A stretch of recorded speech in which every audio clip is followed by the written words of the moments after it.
आप जानते हो कि हम बहुत से लोगों से मिलते हैं और कभी कभी तो किसी को देखते ही लगता है कि जैसे हमें उनसे प्यार हो गया है। लेकिन यह शुरुआत में किसी के प्रति क्रश ही होता है, क्योंकि लव की अपनी कुछ यूनिक खासियतें होती है और वह हर किसी से नहीं होता है और ना ही इतना जल्दी होता है जितना कि हमें किसी के प्रति क्रश हो जाता है। इसलिए आज जानेंगे कि आपका क्रश है या लव। इसलिए अब अगर सबसे पहली पहचान की बात करें तो क्रश किसी के प्रति एक ही सेकंड में भी हो सकता है, जबकि लव डेवलप होने में टाइम लेता है और बहुत बार तो लव होने में कुछ ज्यादा ही टाइम ले जाता है। और इसी कारण से क्रश को उतना ही जल्दी भूल भी जाते हैं, जबकि लव को भूलना पूरी तरह से असंभव होता है, क्योंकि क्रश का संबंध कॉन्शियस माइंड से होता है और लव का सबकॉन्शियस माइंड और सोल से। और अगर दूसरी पहचान की बात करें तो जब भी किसी को किसी के प्रति क्रश होता है तो वह इनसिक्योरिटी की ही फीलिंग्स को सबसे ज्यादा देता है, क्योंकि इसमें किसी प्रकार की लस्ट भी छिपी होती है जो जल्द से जल्द पूरी होने की डिमांड किसी से करती है।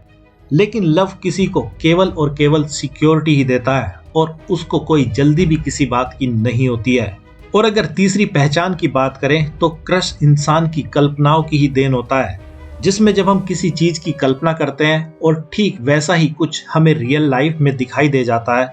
तो हमें उसके प्रति क्रश हो जाता है। लेकिन जैसे ही अगर कुछ चीजें इसमें कल्पनाओं के परे किसी को दिखती है तो इसके साथ ही यह क्रश खत्म भी हो जाता है।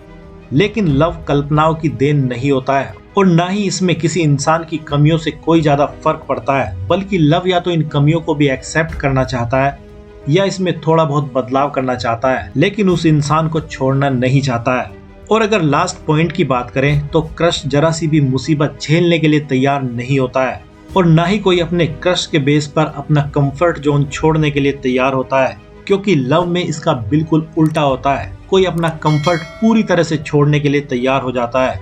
और रही बात मुसीबतों की, तो लव के लिए हर मुसीबत बहुत छोटी ही होती है और जितनी ज्यादा प्रॉब्लम्स आती है लव उतना ही डीप होता जाता है, ना कि क्रश की तरह गायब हो जाता है। तो अब आप समझ ही गए होंगे कि आपको किसी पर क्रश है या किसी से लव।